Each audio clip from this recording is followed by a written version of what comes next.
Buenos días a todos y a todas. Yo soy médico cirujano de la Universidad de Chile, soy psiquiatra también de la Universidad de Chile y hoy día vengo a representar a un equipo de médicos psiquiatras de diferentes instituciones y distintas universidades y la verdad es que nosotros queremos contribuir de la manera más constructiva posible a esta discusión desde lo que es nuestra disciplina, que es la psiquiatría. Me acompañan hoy día el doctor Rodolfo Filippi, que también es psiquiatra de la Universidad de Chile, el doctor Álvaro Geria, que es médico psiquiatra, jefe de la unidad de corta estadía del Hospital Sotero del Río, máster en salud mental y políticas públicas de la OMS. También el doctor Nicolás Rodríguez, que es especialista en trauma, trabaja en el Hospital de la Florida. Y finalmente el doctor Matías Correa, magíster en bioética y también parte del equipo del Hospital Sotero del Río. La verdad es que nosotros valoramos enormemente el hecho de poder estar hoy día acá y hablar un poco de la investigación que hemos hecho en relación a este tema, fundamentalmente porque dentro del proyecto de ley que busca la despenalización del aborto, en el caso de dos causales, que son embrión o feto que padezca una alteración estructural congénita o genética incompatible con la vía extrauterina y embarazo producto de una violación, se alude fundamentalmente a motivos de salud mental como el objetivo del proyecto de ley. Y acá me permito leer textualmente. En el caso de inviabilidad fetal, se afirma que forzar a la mujer a llevar a término tal embarazo o bien obligarla a que espere la muerte del feto supone mantenerla en un permanente estado de duelo. En el caso del embarazo producto de una violación, el proyecto de ley dice que el trauma de la violencia sexual no puede ser agravado por el Estado, obligando siempre y en toda circunstancia a mantener el embarazo contra la voluntad de la mujer. Siendo, por lo tanto, las temáticas de duelo y de trauma propias de nuestro quehacer habitual en el día a día como psiquiatra, es que creemos que nuestra presencia acá es realmente importante en cuanto podamos contribuir de manera responsable a esta discusión. Lo primero entonces que quiero hacer es comenzar hablando de duelo. La definición de duelo es bastante simple. Entendemos el duelo como la reacción que ocurre posterior a la pérdida de un ser querido. En ese sentido, se ha hipotetizado mucho con respecto a las etapas del duelo. Inicialmente, hasta hace no muchos años, se creía que había una serie de fases por las cuales las personas atravesaban en la resolución de este duelo, y hoy día la verdad que los últimos estudios, sobre todo de la escuela norteamericana, afirman que no habría realmente fases demostradas, sino que cada quien viviría el duelo de una manera distinta. Lo que sí sabemos es que el duelo es un evento tremendamente doloroso. Y como tal, siempre estamos nosotros resguardando que estas mujeres sufran, ojalá, lo menos posible. La madre que está cursando un embarazo con un feto con una alteración estructural se enfrenta a un duelo sí o sí. Esa mujer inevitablemente está enfrentada al dolor de tener que enfrentar la noticia de un hijo cuya vida va a ser truncada. ¿Y qué es lo que a nosotros nos preocupa del proyecto de ley? A nosotros nos preocupa que queremos genuinamente ayudar a estas mujeres. Durante toda la investigación que hemos hecho en relación a salud mental y aborto, nos hemos dado cuenta que existen ciertos predictores que nos ponen en mayor riesgo de que la mujer desarrolle psicopatología después de un evento de estas características. Y uno de estos predictores es la presencia de apego previo al aborto. En esta causal en particular, lo que nos preocupa justamente es que estas mujeres tienen apego con ese feto. ¿Por qué digo que tienen apego? En primer lugar, porque al momento del diagnóstico ya han pasado a lo menos 12 o 14 semanas en el mejor de los casos. Por lo tanto, es una mujer que ya lleva un trimestre embarazada. Y por otro lado, se trata de embarazos que son deseados. No se trata de una mujer que está embarazada en contra de su voluntad. El otro problema que vemos, que probablemente es el que más nos preocupa, es que la madre, además de enfrentarse al dolor terrible del duelo, se tiene que enfrentar a la problemática espantosa de tener que decidir además sobre la vida de ese hijo mientras esté en su vientre, lo cual la convierte en un agente activo dentro de la muerte del infante.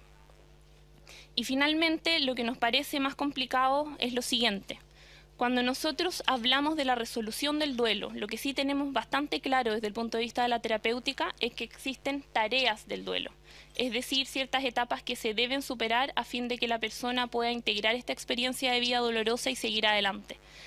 La primera de estas etapas tiene que ver con aceptar la realidad de la pérdida. Y aceptar la realidad de la pérdida no supone solamente una aceptación desde el punto de vista intelectual, sino que también, lo que es probablemente más difícil, una aceptación desde el punto de vista emocional. Y en esta fase es tremendamente importante la existencia de ritos, por eso es que hacemos funerales.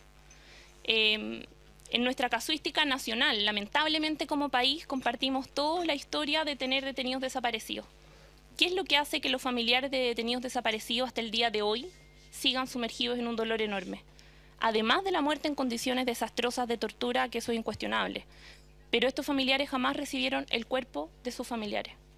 Y eso impide que se dé avance a la primera fase del duelo, que es la de aceptar la realidad de la pérdida. Dentro de las siguientes etapas del duelo o las tareas que debiésemos cumplir, trabajar las emociones, trabajar el dolor de la pérdida, validar estas emociones, que no siempre son negativas, también incluso hay emociones positivas que es necesario digerir, y finalmente lograr adaptarse a un medio en el que la persona amada ya no existe y continuar viviendo. Si nosotros permitimos que estas mujeres que ya están en un duelo, porque ya recibir la noticia de un hijo con malformación incompatible con la vida constituye un duelo, no solamente les vamos a dar este dolor, sino que además les vamos a sumar ese dolor de que con mucha probabilidad las vamos a dejar estancadas en la primera etapa del duelo y no van a poder pasar más allá de la negación. Y finalmente, en esta misma causal, nosotros sabemos cuál es el tratamiento del duelo, y el tratamiento del duelo es el acompañamiento psicoterapéutico. Y hoy día tenemos organizaciones a nivel nacional que se dedican justamente a acompañar a estas mujeres, y con buenos resultados. ¿Por qué? Porque tenemos las herramientas terapéuticas disponibles para manejarlo.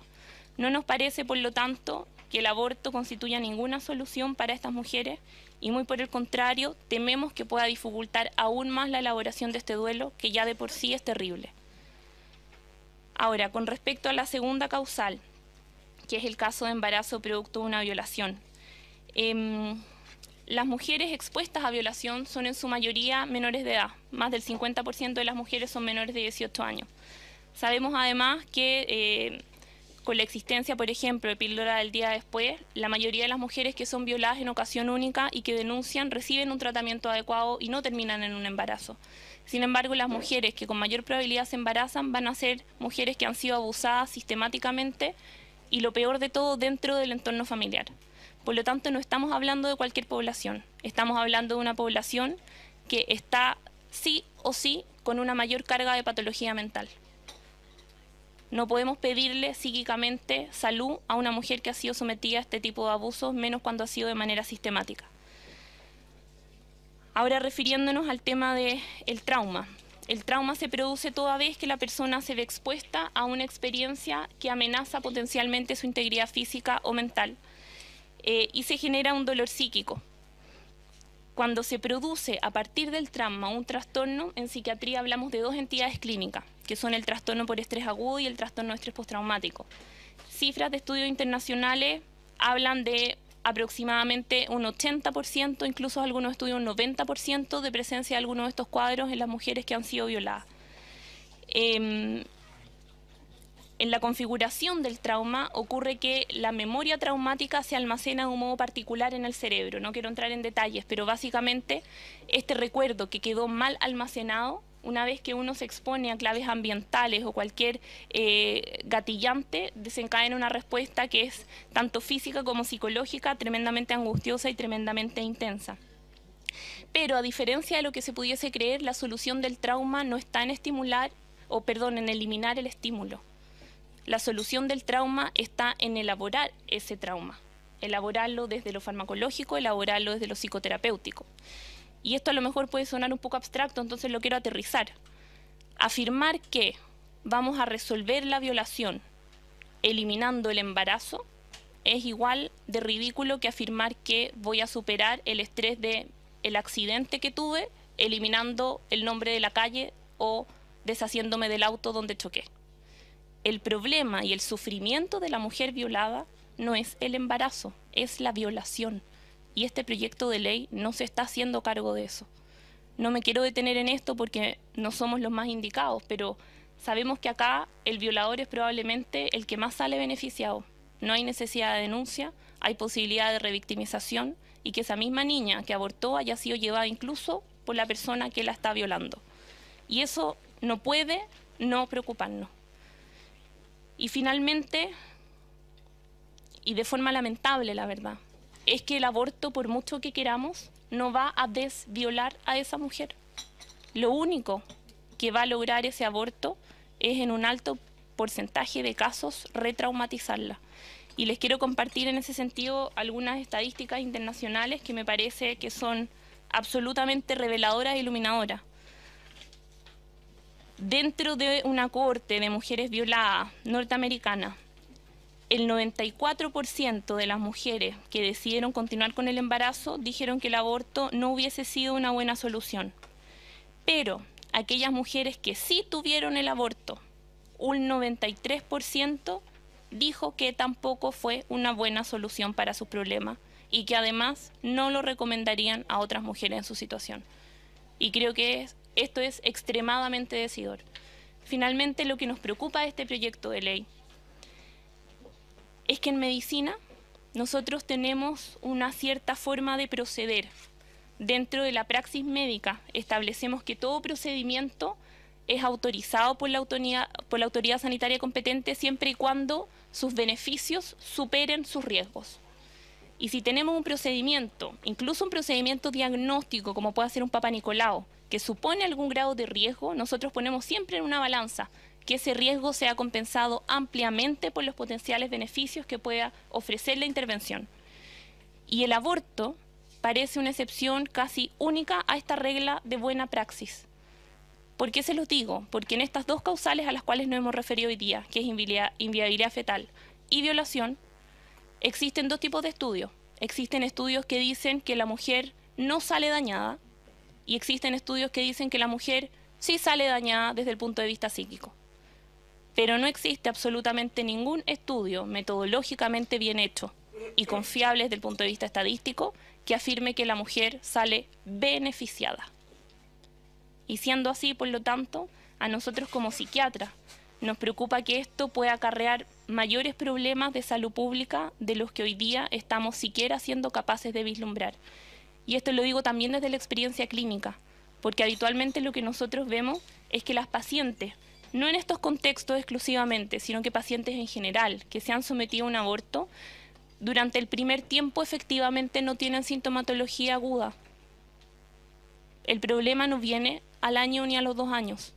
Y esto también lo respaldan las cifras. Habitualmente la psicopatología comienza a manifestarse mucho después, cuando ya los mecanismos de negación se han agotado, y es en promedio después de los 60 meses que empezamos a ver tragedias de vida, porque son mujeres que están dañadas y mujeres que están además arrepentidas. Bueno, yo les quiero contar varias cosas. Lo primero es que los casos clínicos, como los presentaron las colegas, son tremendamente valiosos para la práctica. Y uno siempre se enriquece de los casos clínicos o de los médicos que han tenido más experiencia que uno. Probablemente todos los médicos acá saben que la base de la educación médica en parte se basa en eso.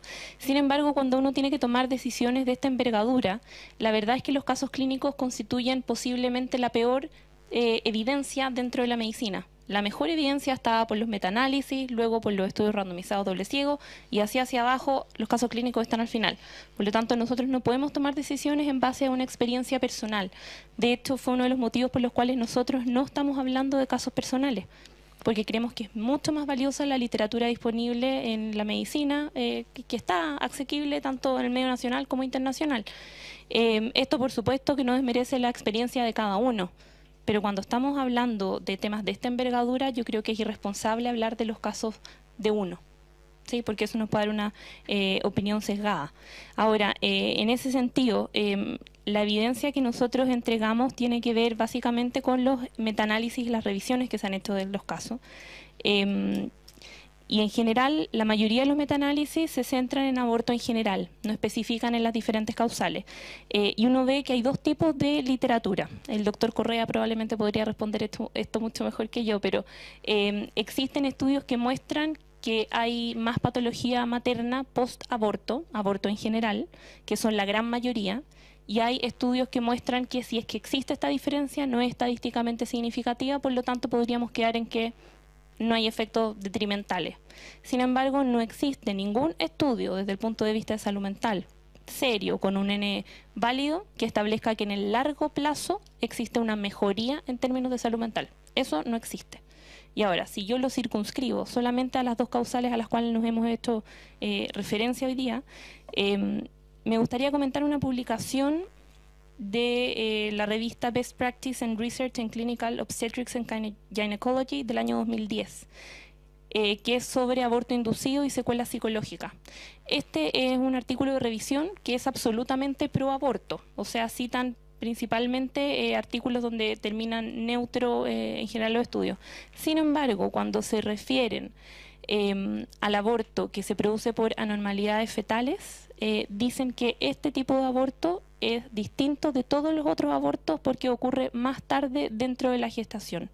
Y además porque ocurre en el contexto de un embarazo que inicialmente era o planificado o deseado.